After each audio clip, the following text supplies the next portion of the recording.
Então, pessoal, boa noite para vocês.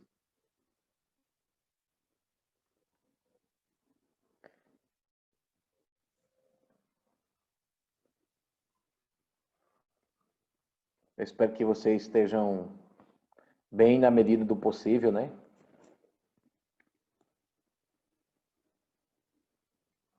Hoje a gente vai fazer uma reflexão sobre os 3 preceitos puros. Né? Os 3 preceitos puros, eles fazem parte de um conjunto de preceitos que nós no Zen recebemos do nosso professor, da nossa professora, quando a gente faz uma cerimônia chamada Jukai, né? A gente faz um curso, o curso de preceitos, e entre os preceitos que a gente recebe estão esses chamados 3 preceitos puros. Nós já estudamos esse tema aqui. Em 2015, foi o último tema que a gente estudou em 2015, em dezembro de 2015. Foi a última palestra do ano, em 2015. Também já estudamos no curso de preceitos, logicamente. E agora, eu acho oportuno a gente refletir sobre esses 3 preceitos puros. É uma lindeza. Todo praticante zen budista, aquele que recebeu os preceitos ou deseja se considerar como um budista, ele precisa entender sobre esses 3 preceitos puros. O nome é muito lindo. Agora, a profundidade é uma coisa incrível. Então, eu vou fazer um resumo desse tema, os chamados 3 preceitos puros. Certo? Então, é assim, pessoal. Se fosse para espremer, para resumir os ensinamentos do Buda em poucos minutos ou em poucas horas, se eu fosse desafiado para isso, eu falaria justamente sobre esse tema, sobre os 3 preceitos puros. E também é indispensável que você também fale sobre a necessidade que nós temos de se apossar da nossa própria mente. Aliás, são as 2 coisas mais importantes para um praticante do Dharma do Buda. É se apossar da própria mente, afinal de contas, a mente ela é causadora de felicidade e também é causadora de sofrimento, dependendo como eu a posicione, se eu posiciono nesse momento que a gente está vivendo aqui e em todos os outros, dependendo como eu posiciono minha mente, eu vou ter felicidade ou sofrimento, né? Então, é importante que a gente primeiro faça isso, para depois então comece a entender e a praticar esses 3 preceitos. Os 3 preceitos puros são, primeiro, não fazer o mal, fazer o bem e fazer o bem a todos os seres.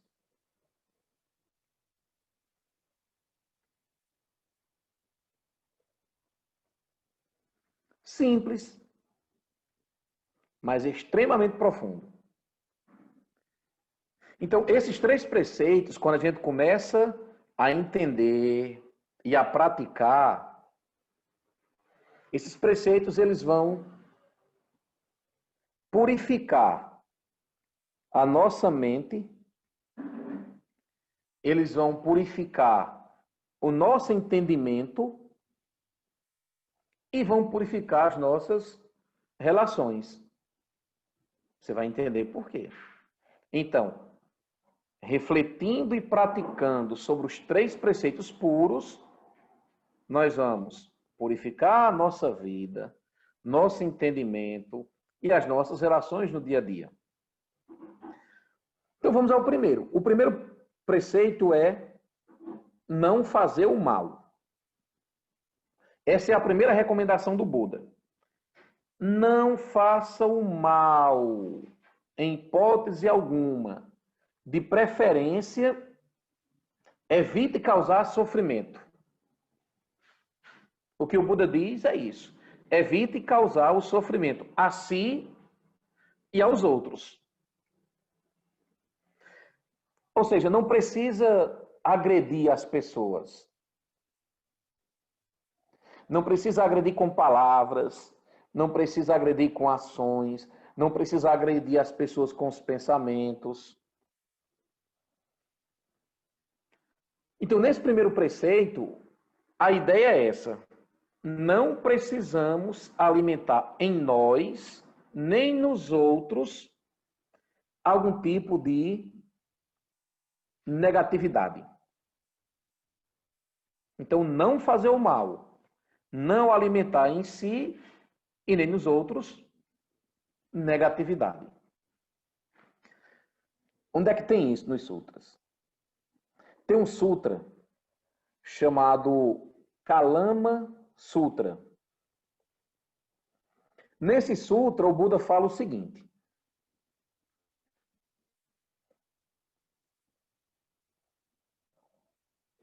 o Buda pergunta: matar é uma maneira de encontrar a libertação? Aí os Kalamas, que era um povoado pessoal, responde: não, abençoado. Aí o Buda pergunta depois: roubar é uma maneira de encontrar a libertação? Os Kalamas respondem: não, abençoado. E mentir é uma maneira de encontrar a libertação? Os Kalamas respondem: não, abençoado.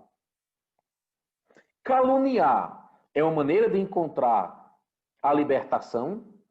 Os Kalamas respondem: não, abençoado. E o Buda ainda pergunta: ter percepções errôneas, ter convicções errôneas, é uma maneira de encontrar a libertação? E os Kalamas respondem: não, abençoado. O que o Buda está dizendo é simples.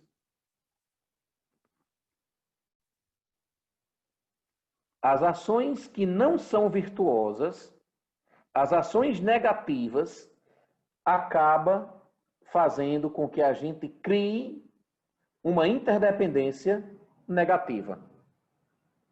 Ou seja, se eu me relacionar com as pessoas através de percepções errôneas e emoções aflitivas, eu vou me relacionar com essas pessoas e vou acabar criando uma interdependência negativa. Para você entender. Veja, se eu prejudico 10 pessoas, depois serão 20 mãos, 20 mãos, 20 pés, 20 olhos para me prejudicar.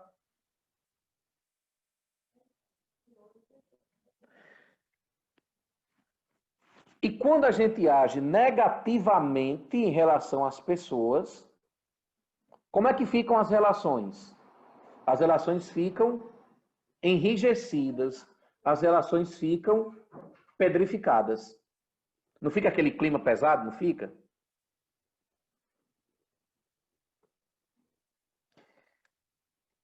E é interessante porque a gente tem sempre essa responsividade. Quando alguém nos prejudica, o que é que a gente faz? A nossa tendência é reagir. Ao que é que o Buda diz? Não fazer o mal. Ou seja, fique quietinho aí. Se não for para fazer o bem, também não faça o mal. E quando a gente reage a determinadas coisas que nos chegam, a gente está dizendo o seguinte: quando a gente reage, a gente diz assim: nós estamos no mesmo nível. Você fez comigo e eu paguei na mesma moeda. Então, quando a gente reage às situações que nos chegam, nós estamos criando um ciclo de mal-estar. Sabe que às vezes acontece, você fala uma coisa atravessado para uma pessoa, ou teve algum desentendimento. Como é que fica a relação? Passado até um tempo, fica uma coisinha um pouco estranha. Aí o que é que o Buda diz? Não fazer o mal. Outra coisa, quando a gente age fazendo mal, quando a gente não leva em consideração esse primeiro preceito, a gente está direcionando a nossa vida negativamente. Olha como é simples, pessoal. Mas veja que é profundo. Que não fazer o mal é um negócio muito difícil.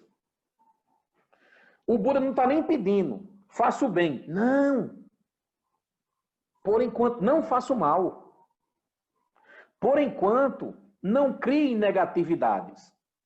Por enquanto, não direcione a sua vida de maneira negativa. Lógico que eu não sou trouxa, nem você, de acreditar que a gente não vai fazer o mal só porque a gente quer. Não, a partir de hoje eu não vou mais fazer o mal. Não. Nessa questão de fazer o mal, tem algumas coisas que a gente precisa analisar e que a gente já vem analisando. Primeira coisa é que muitas vezes nas nossas atitudes nós estamos dominados por emoções negativas. Ou seja, eu estou dominado por ciúme, por apego, por inveja, por orgulho. Quando eu estou dominado por essas emoções, o que é que vai acontecer com as minhas ações? Minhas ações vão ser diferentes disso? Ou vão ser nessa sintonia? Vão ser nessa sintonia. Por isso que, primeiro, para não fazer o mal, é preciso que você se trabalhe para se livrar de 3 venenos. Os 3 venenos que a gente tanto fala no Zen e no budismo de maneira geral. Que é raiva, ganância e ignorância. Então, nessa questão de fazer o mal... Boa noite. Então, nessa questão de fazer o mal, tem muito isso, sabe? Nós estamos, algumas vezes, dominados por essas emoções aflitivas, dominados por essas emoções negativas. Aí, na hora de agir, na hora de falar, sai alguma coisa do jeito que a gente não queria. Então, é simples, mas não é fácil. E nessa questão também de fazer o mal ao outro, tem essa questão da percepção errada. Às vezes a gente pensa que vai ajudar, quando menos espera, a nossa atitude foi para outro lado completamente diferente. Ei, assim, sabe? Fazer o mal significa apertar os nós com as pessoas, ao invés de desatar os nós que nós temos com as pessoas.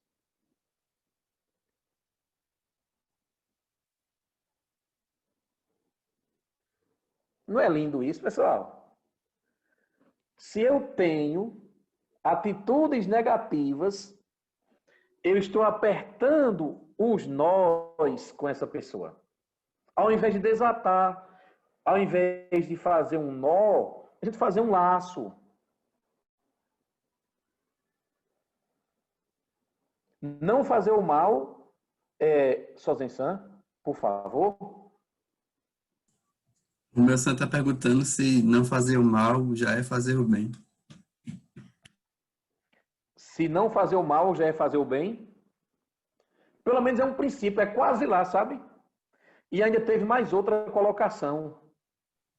Teve um comentário de Joyce dizendo que ia falar isso mesmo. Às vezes achamos que estamos fazendo bem pela referência do que achamos o que é certo. Exatamente. E aí tem aquela velha dica que a gente dá, que é como saber se uma atitude deve ser tomada ou não. Já discutei isso aqui algumas vezes, certo? Então guarde isso. Fazer o mal é amarrar ainda mais os nós. Uma outra coisa que a gente aprende com esse primeiro preceito puro é assim, é que o sábio, ele não coloca, a lei de causa e efeito contra ele. Pronto, encerra tudo, já acabou, vamos embora agora, porque isso aqui já é precioso demais, já é para a gente levar para o resto da vida. Olha só, o sábio, ele não coloca a lei de causa e efeito contra ele. É uma das coisas que tem aqui no Dhammapada. Então, o sábio não coloca a lei de causa e efeito contra ele. Logicamente, nem contra os outros também. Mas imagine que, de repente, você tomou uma atitude e percebeu que aquela atitude não foi a mais adequada.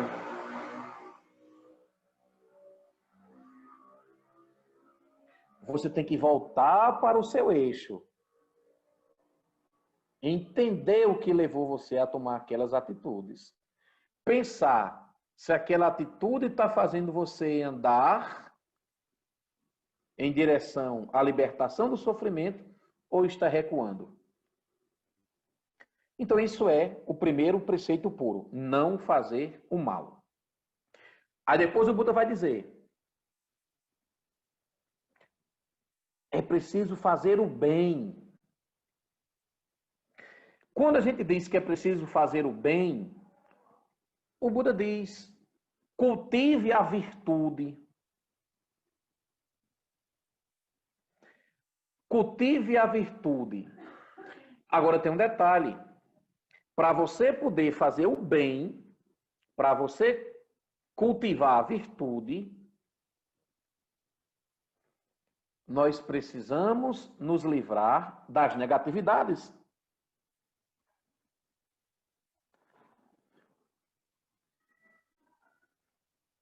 E outra coisa, viu?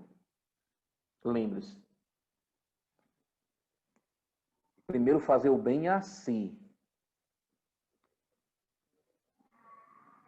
Fazer o bem a si. Mas sem esquecer dos outros.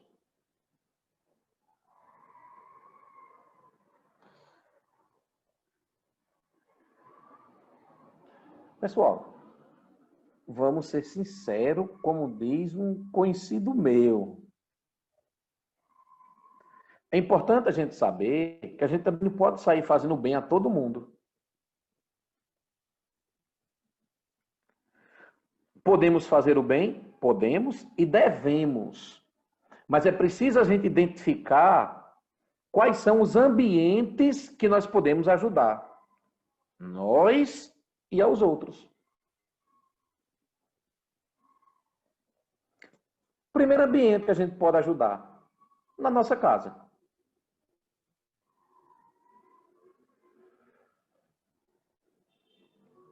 Nas tarefas do dia a dia.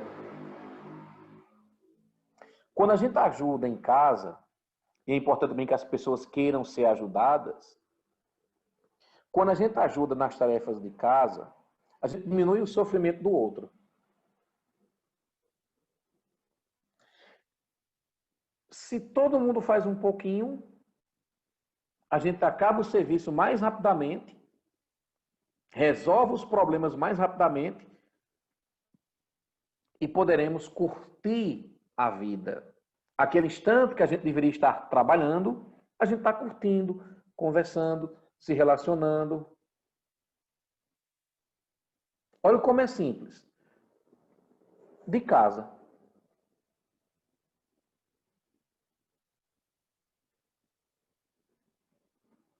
No trabalho, podemos ajudar? Sim. Exemplo. Abrir uma porta para uma pessoa, ser gentil, deixar a pessoa passar na sua frente educadamente, ver que a pessoa está carregando um peso, você pegar um objeto, diminuir o sofrimento dela, dar um sorriso. Agora também, você também não pode sair sorrindo para todo mundo que aparece aí no meio da rua, né? Faça isso para você ver. Depois da quarentena, quando já tiver a vacina, faça isso. É sorrindo para todo mundo para você ver. Você causa até um estranhamento nas pessoas. Mas para aquelas pessoas que você conhece, você dá um sorriso. E para aquelas que de repente você não conhece, mas passou perto delas, você pode, assim, emitir uma energia boa. Que você seja feliz. Que você supere o sofrimento. Que você conheça as causas verdadeiras da felicidade. Você pode fazer isso, ao invés de estar se abrindo assim. É para sorrir. Não, galera. Tem alguém triste, você pode dar um sorriso, você pode dar um abraço, levando em consideração isso. Tudo isso depois da vacina, certo? Esse abraço e esse sorriso aí. Outra coisa, no trabalho, elogiar as pessoas. Eita, que coisa difícil, viu? Elogiar as pessoas. Quando a gente elogia as pessoas, isso acaba criando um vínculo positivo com elas. As pessoas se sentem mais encorajadas a fazer as coisas. Quando a gente elogia verdadeiramente as pessoas, isso protege os nossos relacionamentos.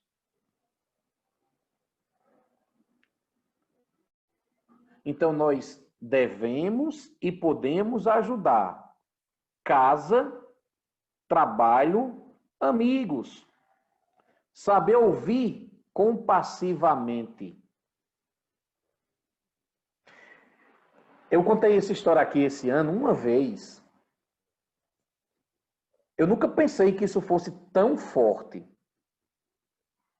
Que foi a experiência que eu passei com um bêbado numa rodoviária de uma cidade aqui no interior da Paraíba, aqui na cidade de Pombal. Eu dava aula na cidade de Pombal, nas terças-feiras, tarde e noite, e pegava o ônibus lá para as 11 horas. Ou era 10h30, era 11 horas. E aí, acabava minha aula umas 9h30, ia para a rodoviária, costumava tomar minha aguinha de coco, Romeu-san, tradicional água de coco. E aí, comprava minha passagem, ficava ali tomando minha água de coco, aí de repente chegou um bêbado. Aí, o automático já veio, né? Já veio aqui para dizer um bocado de coisa para ele. E também me afastar, né? Porque é isso que a gente faz. A gente se afasta, então dá uma lapada. Aí eu respirei, procurei uma espacialidade e escutei. Eu só escutei, pessoal. Não falei nada. No finalzinho, uns 10 minutos, 20 minutos depois, sei lá, ele olhou assim para mim e disse: muito obrigado pela sua educação. Muito obrigado pela sua gentileza.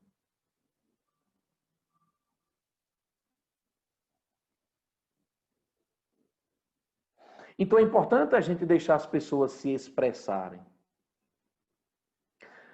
É importante a gente confiar nas pessoas. Uma vez eu me lembro que eu assisti uma palestra da monja e ela disse assim que confiar, a palavra confiar vem de fiar junto, de fazer junto.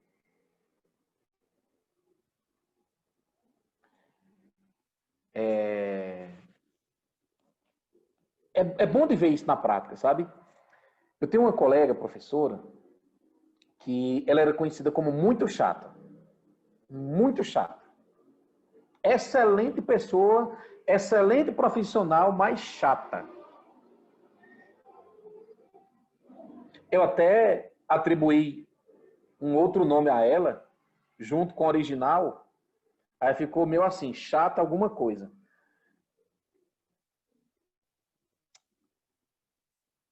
E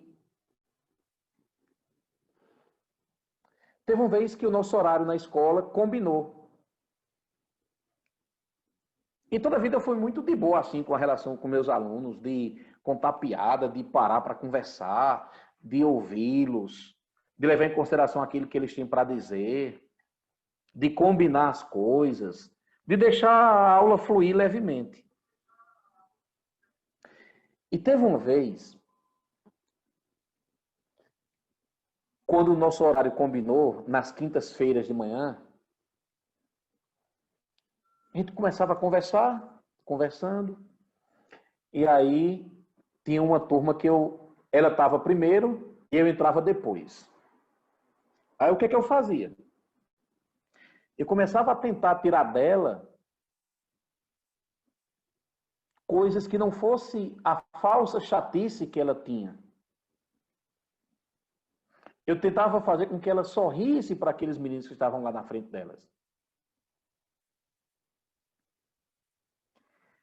E aí, quando foi no final do ano, ela disse uma coisa que foi surpreendente. Ela disse: você me fez mudar o meu relacionamento com os alunos.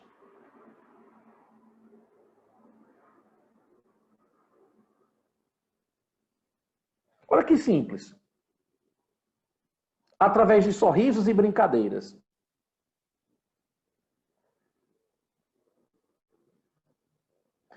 Então, pessoal, esses ambientes que eu estou falando, família, trabalho e amigos, verdade, Wesley, muito massa. Esses ambientes, eles são limitados. Eles são limitados, porém eles são muito importantes.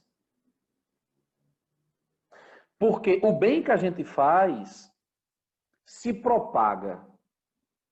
O bem que a gente faz acaba criando uma interdependência positiva. O bem que a gente faz acaba criando relacionamentos de méritos. As pessoas acham bom estar com a gente. As pessoas acham bom estar na nossa presença.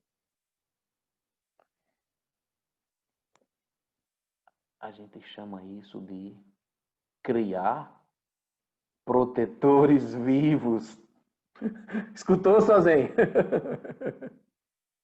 Mais ou menos? Então, pronto, tá bom. Não precisa falar muito alto, não. Quem escutou, escutou. Quem não escutou, não escuta mais. Então, isso, pessoal, acaba fazendo com que a gente crie protetores vivos. E não cobradores kármicos. E não pessoas para nos cobrar. Ei, vem cá, estou aqui, dê conta de mim. Você precisa fazer isso para mim. Vou meditar. Não vai meditar, você vai fazer isso para mim. Quem mandou você me tirar daqui, me colocar ali? Quem mandou você fazer tudo isso aqui? Você é para mim, não para praticar. Que negócio é esse de praticar? Então, quando a gente não faz o mal e começa a fazer o bem, a gente faz surgir esses protetores vivos, relacionamentos de méritos. E assim começa a surgir pessoas que, direta e indiretamente, contribuem com as nossas práticas. A gente acaba criando um vínculo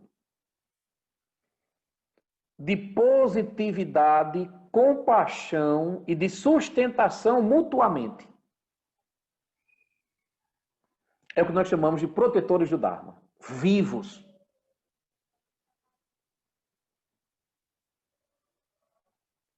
Tem alguns exemplos.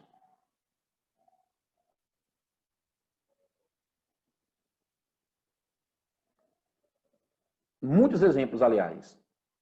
Aqui na tela tem dois. Tem Sozen, Romeu San, que acabou tomando um gole d'água aí, também vou tomar em homenagem, viu? Porque esse calor tá demais. Também tem Tassiana, que é minha esposa, e tem outras pessoas que praticam e permitem que a coisa flua.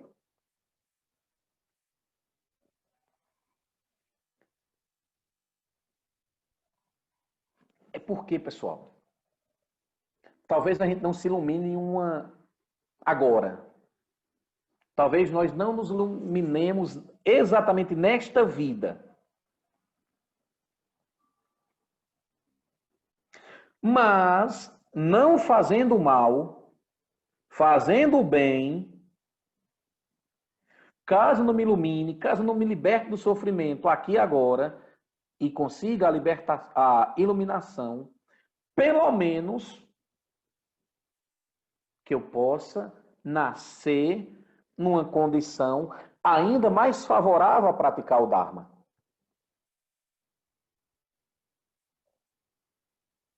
Olhe que preciosidade.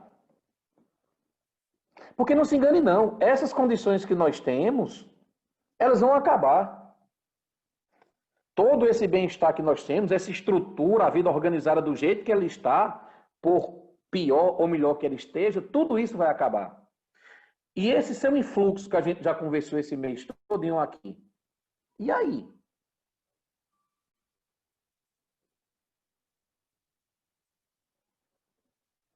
Será que você consegue voltar a praticar? Dogen Zenji Samar tem um texto, infelizmente não me lembro de cabeça agora qual é, que ele diz assim, que encontrar o Dharma é uma coisa rara. E é uma situação parecida com uma tartarugazinha que está lá no fundo do oceano e aí, a cada 100 ou pouco mais de 100 anos, ela coloca a cabeça fora da água. Qual é a chance dessa tartaruga encontrar uma boia? É muito difícil.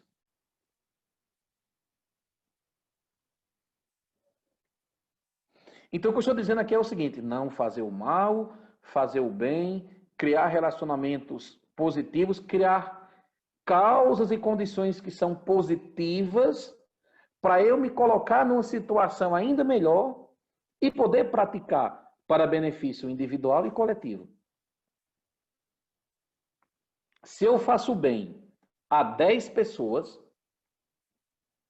depois serão 20 mãos, 20 pés, 20 olhos para me ajudar.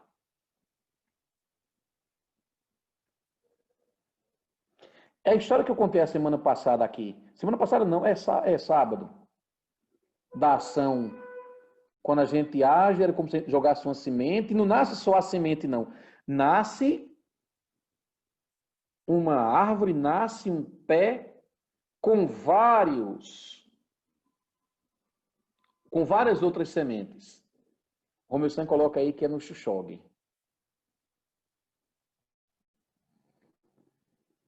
Então, pessoal, isso é muito importante para a gente não regredir. Já falei isso aqui, ó. Que esse tiro. E a conversa do ano todo também é essa.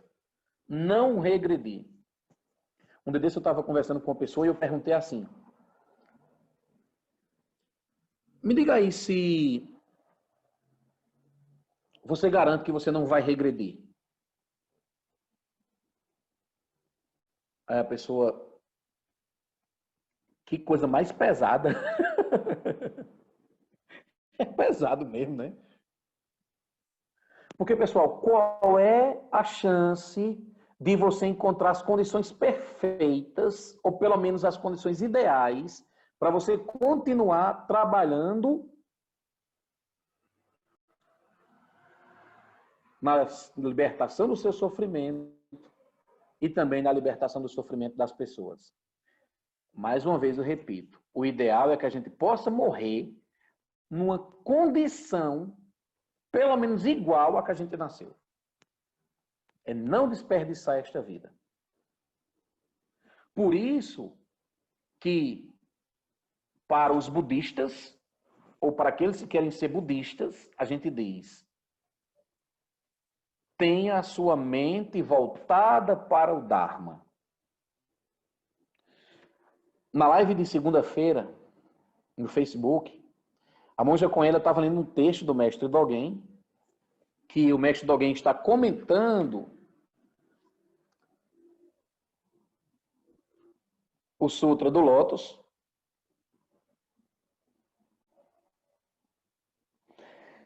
E ela foi enfática ao dizer que qualquer pessoa, essa live foi agora, segunda, dia 28 de setembro, né? A monja ela foi enfática ao dizer que qualquer pessoa que se alegre ao ouvir os ensinamentos, qualquer pessoa que se alegre ao praticar os ensinamentos, essa pessoa vai realizar a sabedoria perfeita, a sabedoria completa. Essa pessoa vai conseguir a completa iluminação, o entendimento completo.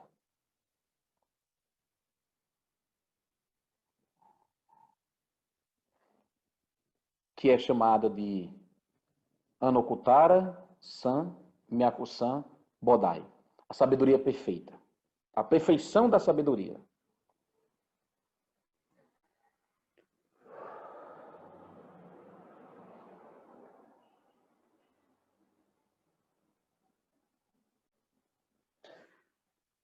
E agora o último, o terceiro preceito puro. Primeiro preceito, não fazer o mal. O segundo, fazer o bem. O terceiro, fazer o bem a todos os seres. Este é o preceito dos Bodhisattvas. Bodhisattvas são seres de luz que, independentemente de religião, eles nascem e fazem com um objetivo muito claro: propagar o bem. Fazer com que as pessoas pensem e vivam a vida da maneira mais iluminada, mais coerente possível. Então, por exemplo, Madre Teresa de Calcutá, a nossa santa, que é a santa dos pobres,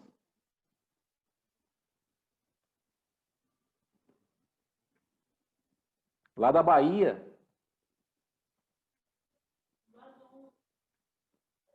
Irmã Dulce. Vocês já assistiram o filme de Irmã Dulce? Precisamos assistir. Se você não quiser assistir o filme, assista pelo menos uma reportagem que tem no YouTube na Globo News. É sensacional. Irmã Dulce, ela vai lá na feira e ela chega lá no feirante e diz: é bom, Joyce, pode assistir. Aí ela chega e pede uma esmola. Aí o dono da banca vai lá e cospe na mão dela. Aí ela diz: esse é para mim, o cuspe. Agora eu quero para os meus pobres. É um ser de luz, pessoal. E esses seres de luz, eles existem independente de religião. Aliás, para encerrar, temos uma recitação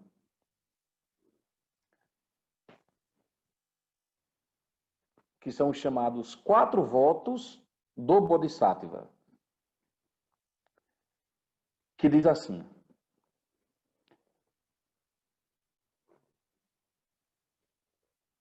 e isso, Ana Cláudia, os versos do Bodhisattva diz o seguinte: os seres são inumeráveis, faço votos de salvá-los. Apegos são inexauríveis, faço voto de extingui-los. Os portais do Dharma são ilimitados, faço voto de aprendê-los. O caminho de Buda é insuperável, faço voto de realizá-lo. Quando ele fala os portais do Dharma são ilimitados, o Dharma é tudo isso que existe. É preciso que a gente compreenda tudo isso que existe. E no Sutra do Coração,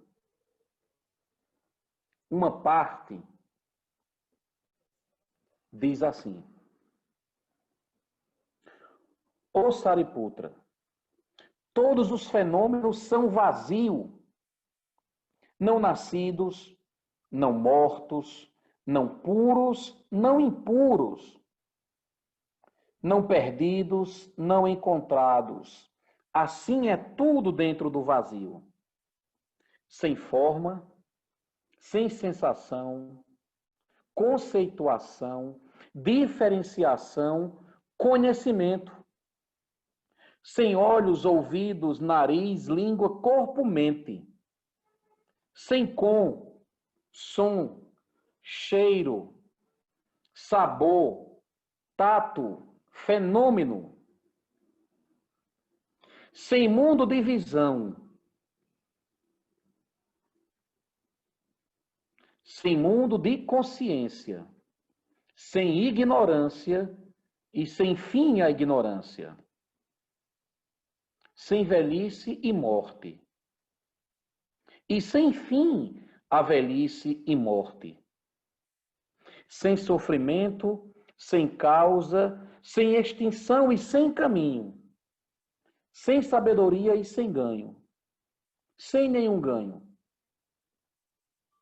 Bodhisattva, seres de luz. Devido à sabedoria completa, coração, mente sem obstáculos, distante de todas as ilusões. Isto é Nirvana. Os Bodhisattvas vivem sem obstáculos.